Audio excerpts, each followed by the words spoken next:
The Tarrant County Master Gardener Association has partnered with the Tarrant Regional Water District to encourage water conservation. TRWD maintains 4 area lakes and pipelines needed to provide surface water to local water treatment plants so they can clean that water to meet drinking standards for our communities.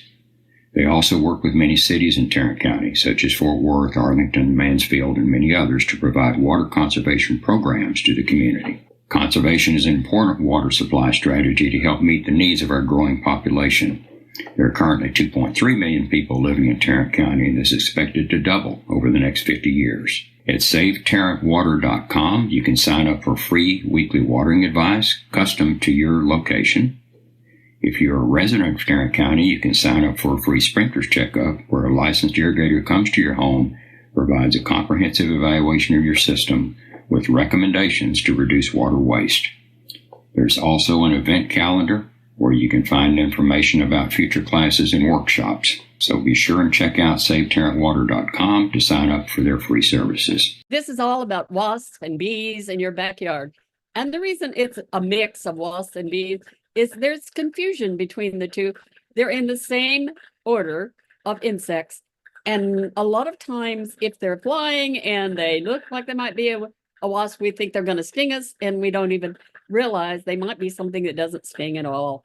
So let's look at some of the wasps and bees that we might see in our backyard right here in the Metroplex. I need to go back a minute. I'm sorry, it's skipping. The order of insects is Hymenoptera, and wasps and bees look very similar, but the metamorphosis is complete in both cases. They all have eggs, larvae, pupa, and then the adult. Most of them are winged, but not all of them. And both insects, if they do have wings, there are 2 pairs of wings. Some sting, some don't. And first we're going to deal with wasps. And you're never going to learn all of them. There are 18,000 different species of wasps in North America. 18,000. They're less fuzzy than bees. So if you look at them, they'll be a shiny look if they're wasps, usually. But if they're fuzzy, you can be pretty sure they're probably bees. The main section of the wasp, the hourglass-shaped body, is kind of a giveaway that you're looking at wasps. I'm going to try to get this where I'm not showing everything. There. There are no hair in that middle shape of the wasp. Wasps mostly feed on other insects and spiders. So look at what they're eating. If they're catching other insects and spiders, you're probably dealing with a wasp. The adult wasps provide pollen to their larvae to help them develop. So they might be getting the pollen, but not just the insects and spiders. And there are over 100 species of plants around the world that rely solely on wasps for propagation.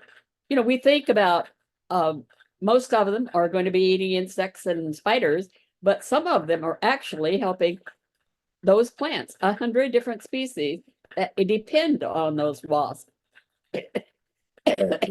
About 10% of the wasp species globally are social. In other words, they live in colonies. They have a single queen, and they hunt their prey for the larva, or, as we said, the pollen for them.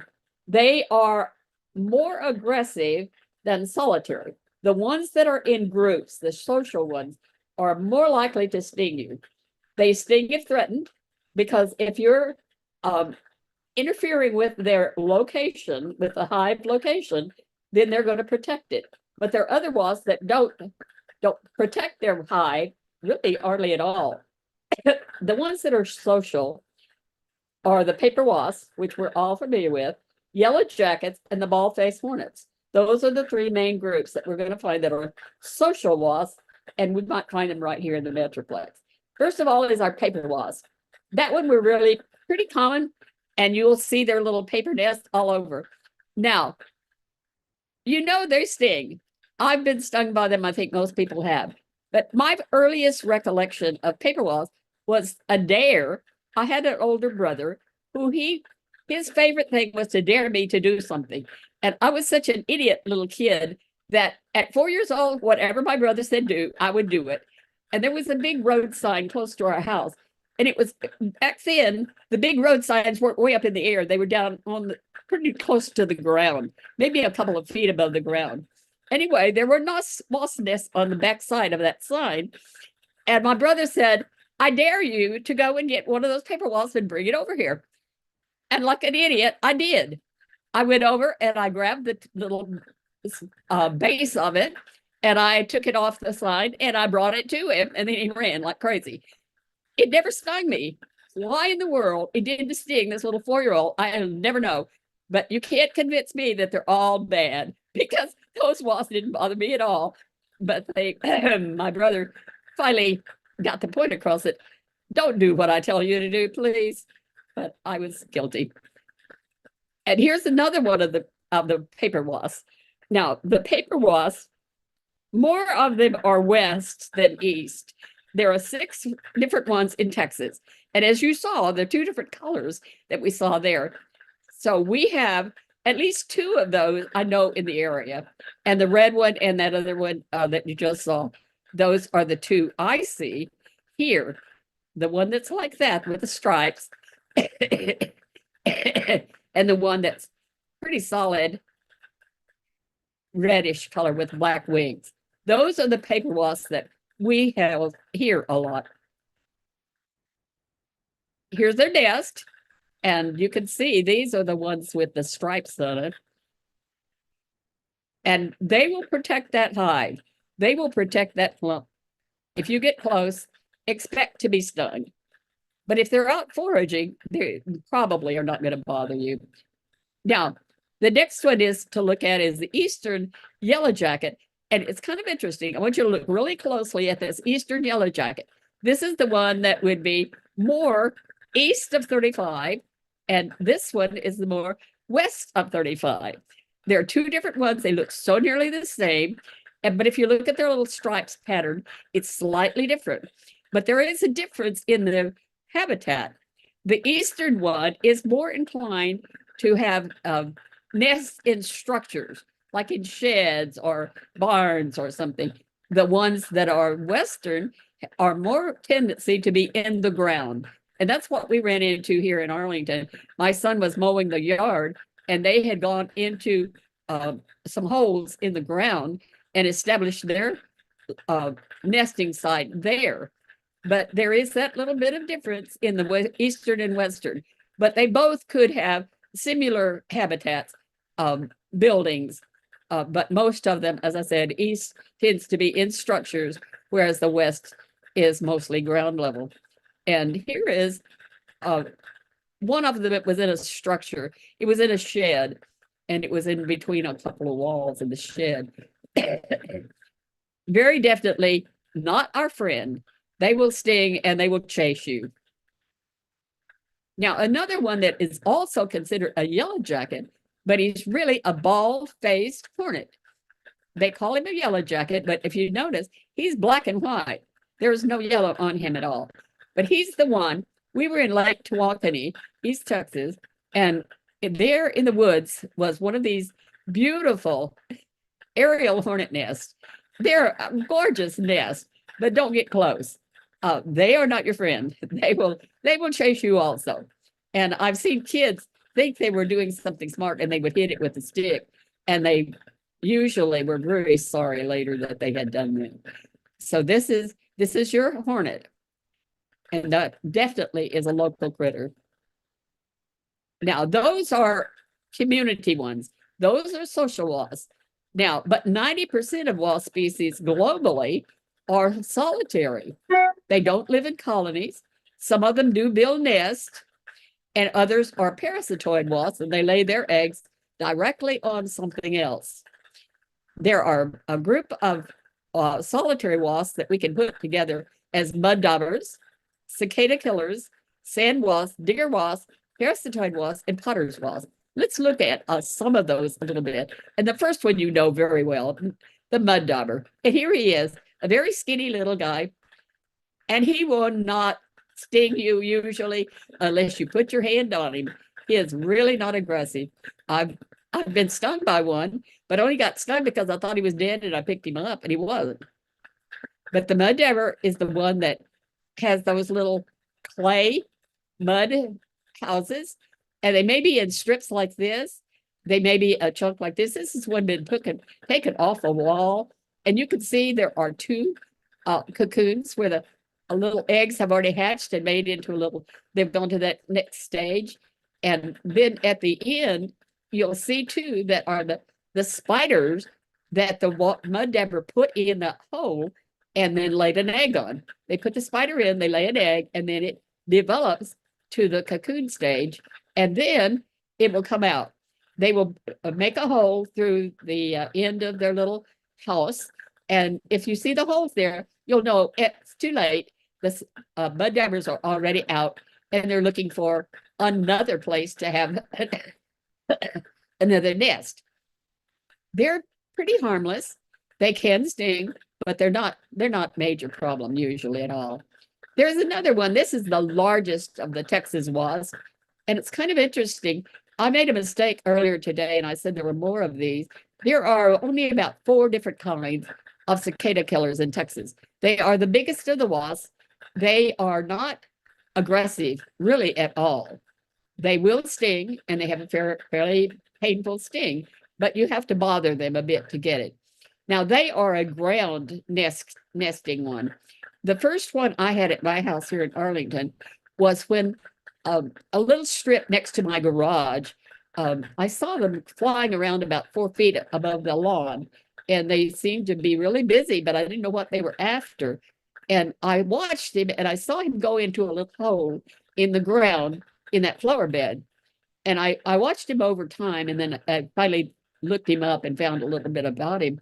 The cicada killer is actually that. If you know what a cicada is, that's what they eat. They go and they find a cicada, and the cicada is twice their size, but that's what they eat. And you think about cicadas, okay, you say 21-year locusts or 17-year locusts. Well, these cicadas in Texas, there are different cycles. There's a 1-year cycle, 2-year cycle, a 3, and a 5. So there can be cicadas every single year. So it's just not one every 17 years or so. It's the cicadas can come out every year. And when they come out and are flying around in the yard, cicada killers, it's what they're going to be looking for. And this guy will haul him back to that hole in the ground. And I don't know if they just lay one egg on it or not, but they do put them in the ground. And I saw them trying to pull it down. I don't know how in the world they got it in the hole they had, but that's their diet is cicadas. And I don't know what else they make. But here's a possible cicada killer hole. And it can be in bare, where they were in my flower bed was totally bare soil. But this one is where the grass was, and there's some hole in bare area between the grass. But it's a fairly good sized hole. I first thought they were spiders' holes, but they weren't. Here's another one I've lost. This is a little sand wasp. He's kind of an interesting one. He's a ground dwelling one, and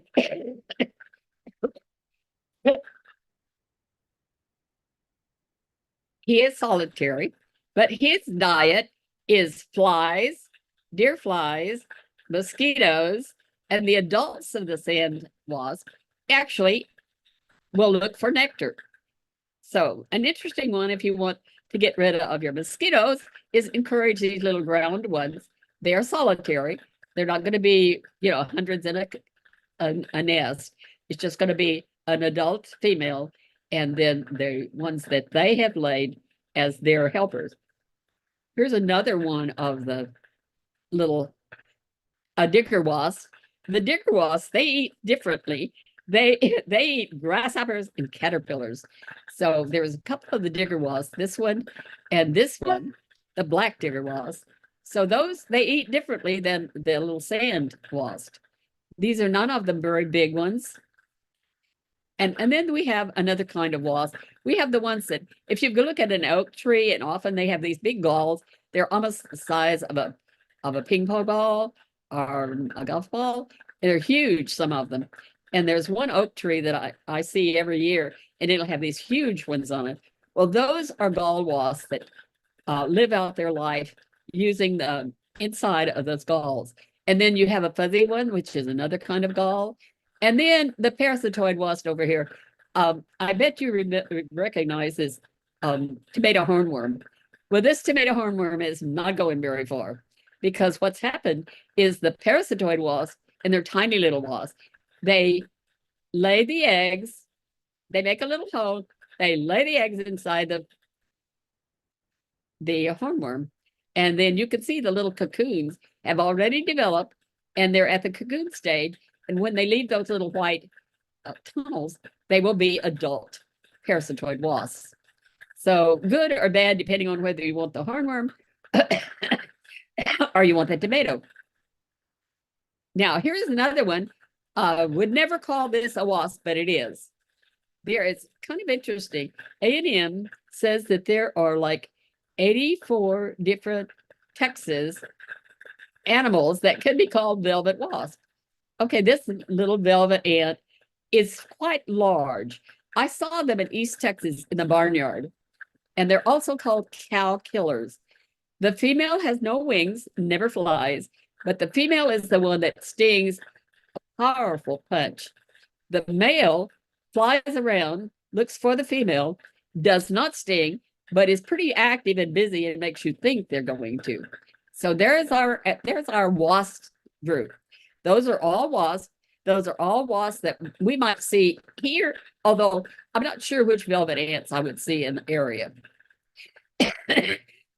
Now, let's look at the other half of this, the Texas bees. And remember the huge amount of wasps there were? Well, there are fewer of the Texas bees, half as many. There are 800 species of bees in Texas. And of course, we're familiar with the European honeybee. And that was imported in the United States in about 17th century. So we haven't had them too long, but they are absolutely everywhere.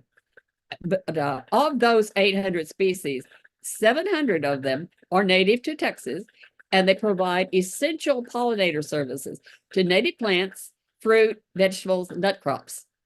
Over 90% of Texas native bees are solitary. It's just like with the wasp. 10 are social, 90% are solitary.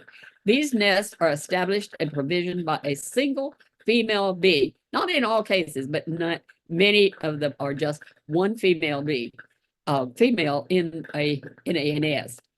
They typically nest in the ground.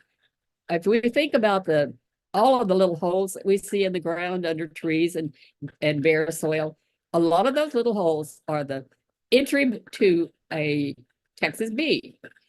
And some of them will nest in the ground, but some of them will find dead woody material and they'll bore through the woody material. Generally, these bees are harmless. Not all of them, but generally they are. And here's our honeybee, our favorite little honeybee. And there's his hive, busy, busy, busy. And I love the honey, and it's very healthy. But here is another one that is a social one, and it's the bumblebee. The bumblebees have been much more important than I realized to start with. The bumblebees are, in many cases, becoming a species to watch, because we almost lost some of them. Because when we try to get rid of other insects, unfortunately, we get rid of a lot of them that we want. And the bumblebee is one that we really do want to take care of. Now, you think about how many bees are in a honeybee hive. There's thousands. But when you go to a bumblebee hive, it's 40 to 500. It is the most that you'll find in a bumblebee hive. Most of the bumblebee hives nests are in the ground, and they are old rodent trails. They're where something else has already made the hole, and they go in and use it. And here is the inside of one. And you see their little pots. Their little pots are full of honey. So they're not going to have a hive full of rows and rows and rows of honey. They're just going to have these little pots of honey for the individual little bumblebees to eat. And I think that's fascinating. I have only once found those little pots. And you have to be careful because the bumblebees will sting. They will protect their hive, but they're not very aggressive either. And so those colonies, as I said, 550 to 400 individuals in one. We have 9 bumblebee species in Texas. Most of them are in the eastern part of the state, and they do nest in existing cavities, like I said, often underground. But managed bumblebee hives have become big business. And I've read for, I don't know, 10 years or more, how important they are to some of our businesses. During the past 2 decades, as agricultural demands for bumblebee pollinated berries, peppers, and especially hothouse tomatoes has skyrocketed. And it's the thing is, with the bumblebee, you can buy them and have them in your greenhouse, or have them on the edge of your property where they do a better job in some cases than the honeybees do. So important pollinators. It's an interesting little fact about bumblebees. They can beat their wings 130 times per second. Try doing that with your arms. I've tried that. You can't even get anywhere close to 130 movements with a second. And because of their wind speed and their large size, bees perform what's called buzz pollination. They vibrate so fast that the flowers will release their pollen for the bumblebee. The insect size also allows them to generate heat. So the bumblebee can fly earlier in the year and later in the day, as well as cooler, higher altitudes that honeybees can. So some places we don't need the honeybee, we need a bumblebee. And here's another one of the bees. This is a carpenter bee. And this carpenter bee, it looks like he's got a little head of a pin on his back. And he does have a little fuzz on his abdomen, on his thorax. But if you notice his abdomen, I mean, yeah, his abdomen is slimy. And that's one way you can tell the carpenter bee.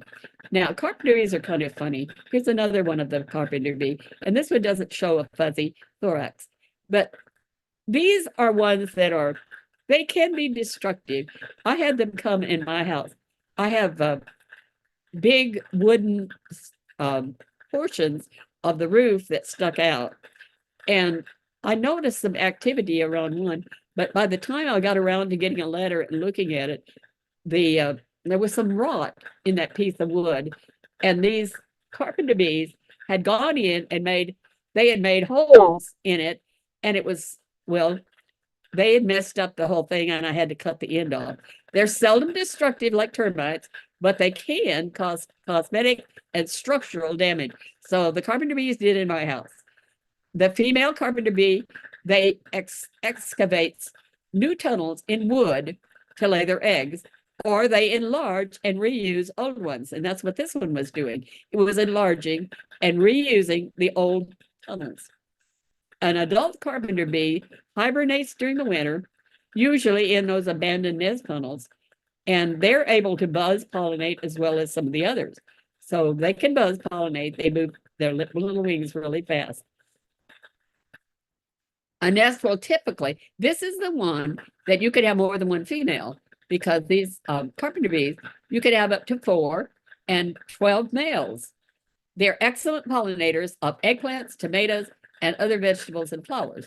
So even though they're a little destructive, they're excellent pollinators. And the next statement is kind of fascinating to me. In various regions of the world, large carpenter bees are important pollinators, especially in Brazil, where they pollinate passion fruit and Brazil nuts. In Australia, where they're used in greenhouses to pollinate tomatoes, and in the Middle East, where they pollinate cotton. So interesting that different bees have different purposes, and theirs are pretty vast, really.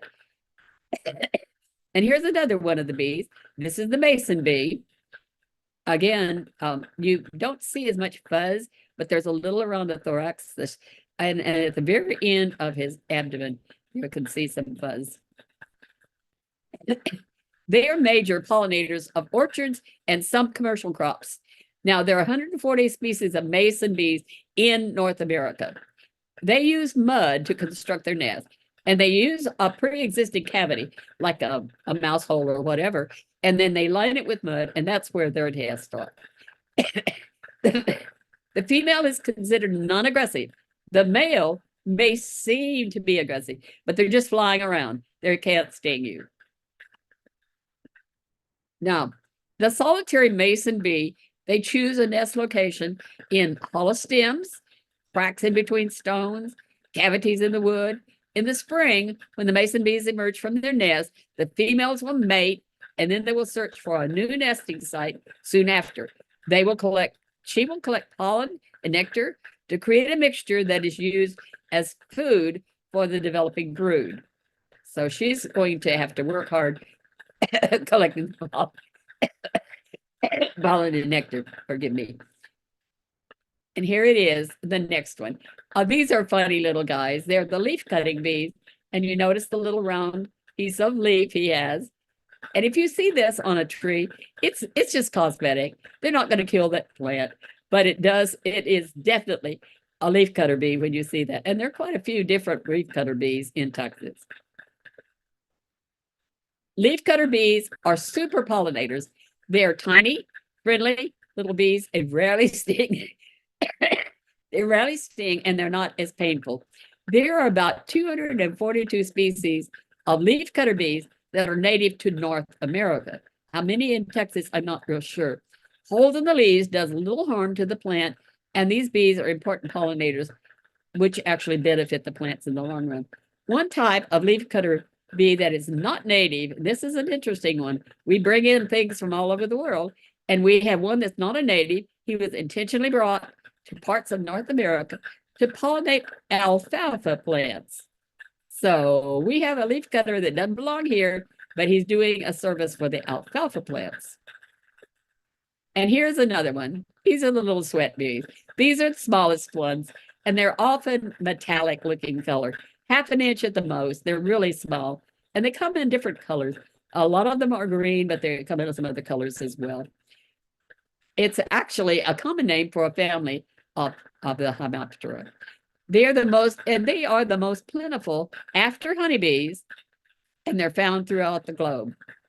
So these little guys are all out there, and we don't even see them most of the time. So they're tiny. They grow up to only a half an inch. And sweat bees can be social or solitary. So some of them are going to be in groups, and some of them are going to be just a hole in the ground, depending on the species. But they typically do nest underground. They are often, you can tell they're a sweat bee by the metallic bodies, usually green, but they can range between blue and purple. And they aren't as fuzzy as other bees, and they're often mistaken for flies. And so a few of our native bees, a few of our native wasps. Now, let's think about how we get them. First of all, plant lots of natives. All of these critters evolved with the native plants that are in our landscape and that are available to us. So plant lots of natives. Plant them that bloom every month. Try to make sure that your yard has something for every bee, every wasp that comes out every month of the year. Plant them in groups if you can. They say the minimal is 3 plants.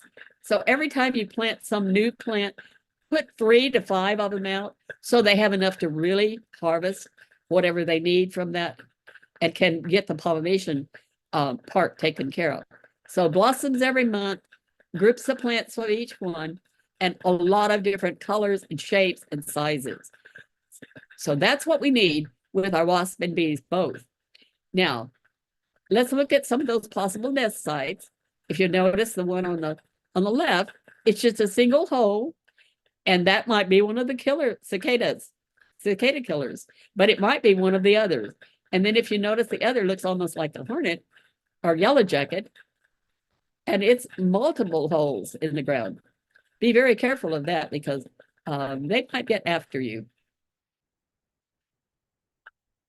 Now, this is where a lot of them overwinter. Keep the litter on the ground through the winter. because a lot of those native bees, that's where they spend their winter.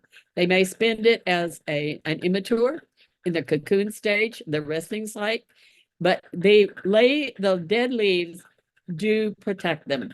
And if we bag them all up and send them to the landfill, we're actually bagging up a lot of our native bees and wasps.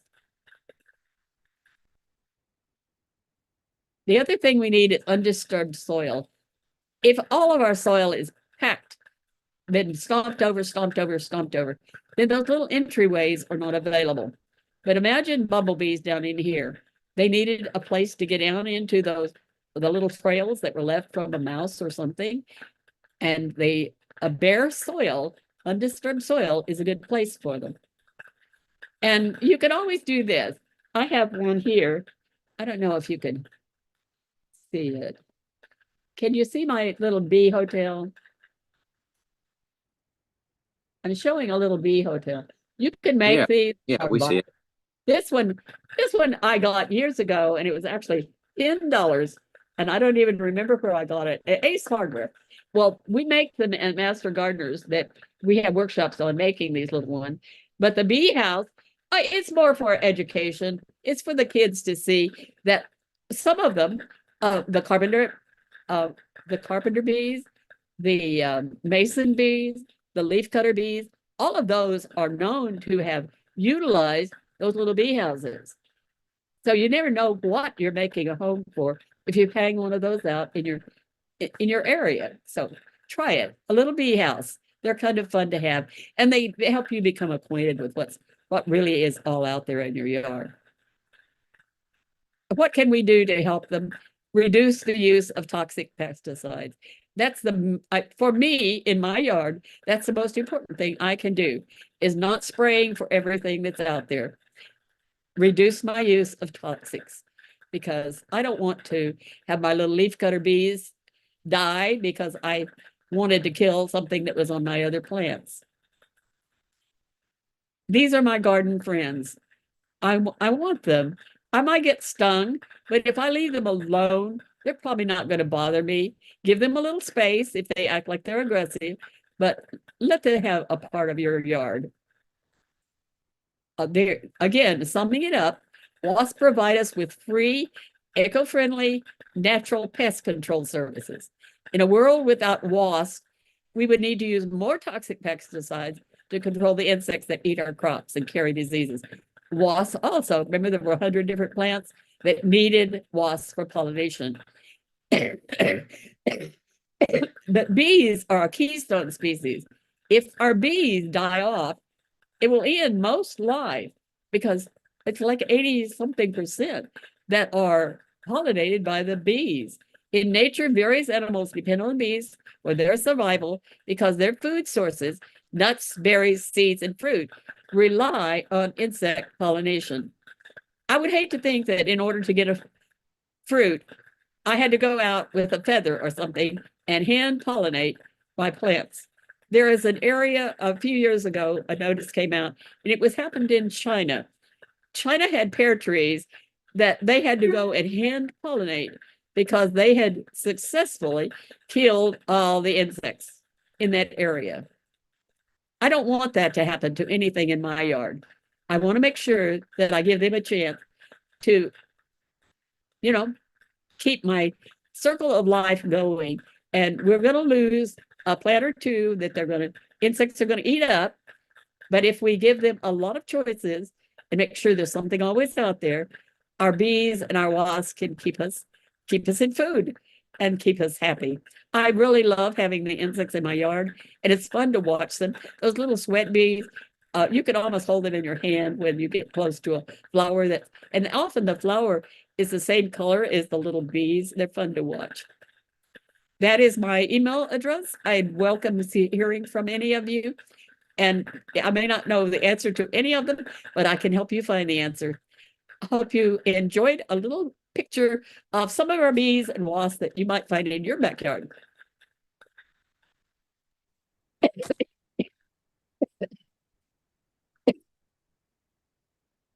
Good job, Hester. Any questions, Dick? But if there are, we'll see what we can do. I didn't see any.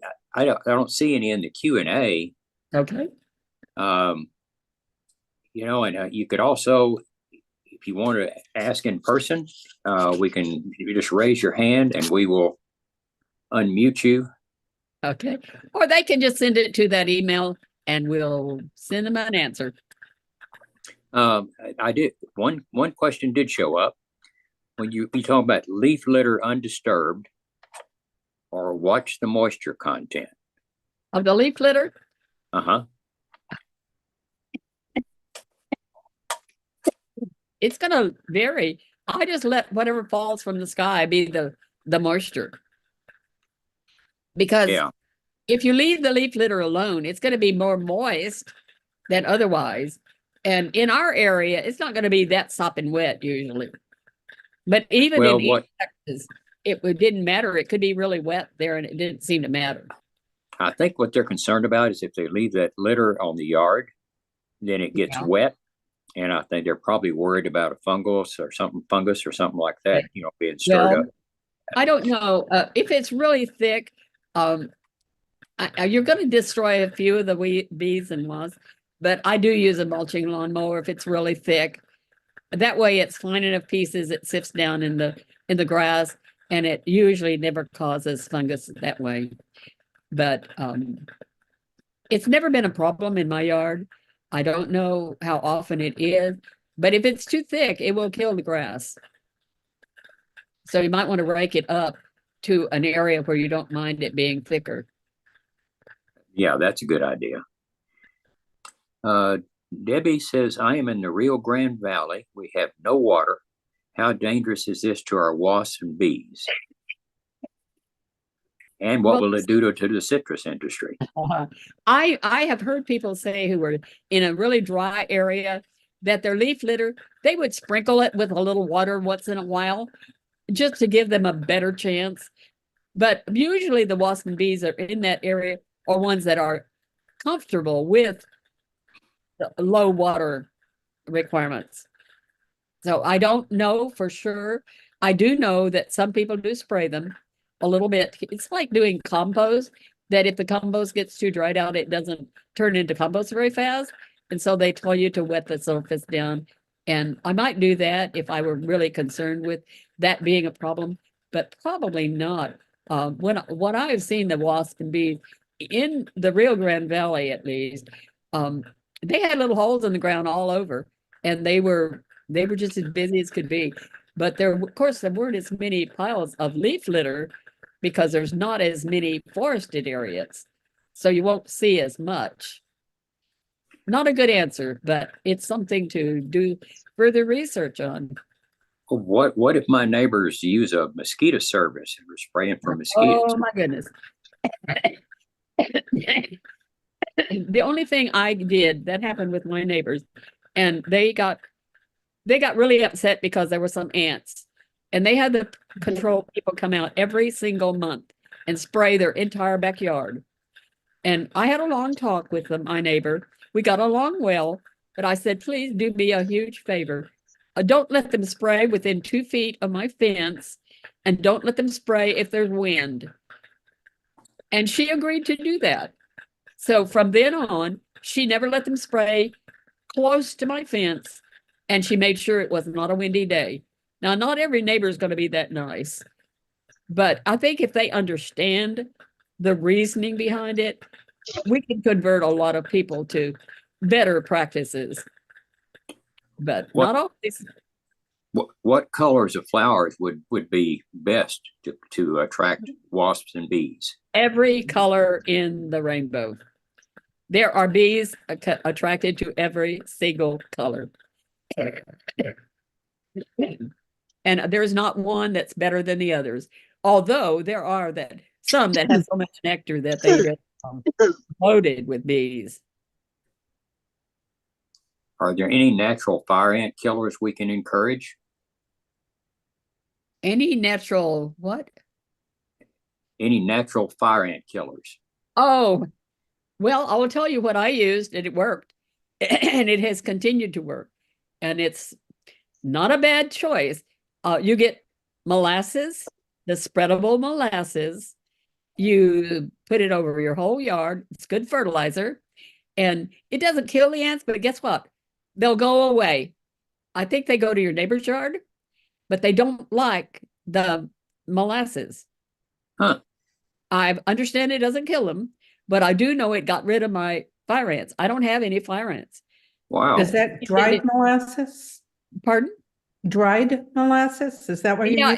If you go to any of the feed stores like Henley Feed or Ace, any of them, they'll probably have spreadable molasses. You can put them in a fertilized spreader and you just run it over your whole yard. And that's the only thing I've used. I bought other stuff for fire ants, but then when I found out this worked, why buy another chemical when something that's really fertilizer worked just fine? And I don't know what it is, the dynamics of it, but I've heard other people who do the same thing and it worked for them too. So try it. You're fertilizing your lawn. You're sending, you don't know where, you don't know where you're sending those fire ants, but at least they're not in your yard anymore. And I don't know if they went to my neighbors or not. They didn't complain, so I didn't know whether they did or not. But it's an idea. Lydia says here in Australia, they place their leaf litter under their front hedge where it's just undisturbed by humans. Yeah. So I guess that's one way to kind of hide the leaves and get them out of the way. Still offer homes for the insects. It's a good place. Put your leaves under plants that need the moisture kept stable. It'll keep the ground cooler in the summer and warmer in the winter. It stabilizes the temperature. And if it's underneath the plants, you're not even going to notice it's there. Yeah. Yeah, it helps keep them from freezing, by putting that on the soil too. I put a pile of them around my fig trees every year because otherwise my fig trees always die to the ground. So I put a couple of feet around my fig trees to keep them alive, and then the roots don't get too cold. Yeah. What flowers will work in the winter months? That's really hard. If you have winter honeysuckle, I have what is it? There are several plants that do in the winter, but most of those bees and wasps are not going to be that active in the winter. If you notice the paper wasp, it was kind of funny. I had a paper wasp that was on my iris, and it was a big paper wasp nest. And I kept watching it through the winter, the early part of the winter. And even on cold days, they were still alive and there. And then one day I went out and the nest was on the ground and the wasps were all gone. So during the coldest winter, they're either going to be in the stage where they can last through the winter, in the leaf litter or wherever, but they won't be out foraging. Although, if you've been out in the winter and you see honeybees out, they're looking for something on any warm day. And they may find something and they may not. But my violets were blooming in January this year. I had a lot of violets blooming and a lot of other things that I was surprised. Henbit, several of the native the little bulbs, the little everlastings, and some of those, they were blooming in the middle of the winter. And the bees were out, the honeybees were out, but I didn't see many of the other bees or wasps. Okay, well, that was the last of the questions that I've seen. Okay. Well, Dick, thanks a lot for getting the questions. And you guys, take care of our little wildlife out there. And let me know if you have a question later and we'll look it up. Yeah, and thanks for coming.